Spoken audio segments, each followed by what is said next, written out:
Well, life has certainly changed big time for former Supreme Court Justice Diane Hathaway.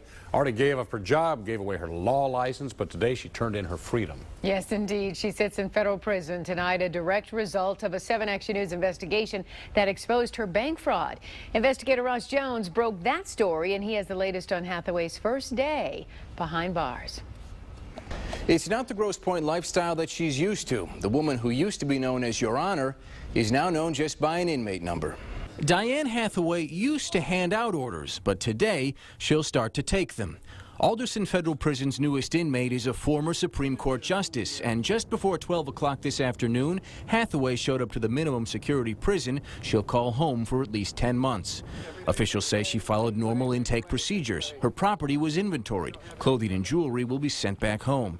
Her uniform? A mandatory khaki pants and a brown shirt, which has to be tucked in at all times. Her shoes need to be laced and belt always fastened. She is allowed to wear a wedding ring, but only if it has no gemstone. In January, she pleaded guilty to bank fraud after 7 Action News exposed her elaborate scheme to hide over $1 million in homes and bank accounts from her lender, who she was asking to forgive a $600,000 mortgage. These are important questions, Your Honor.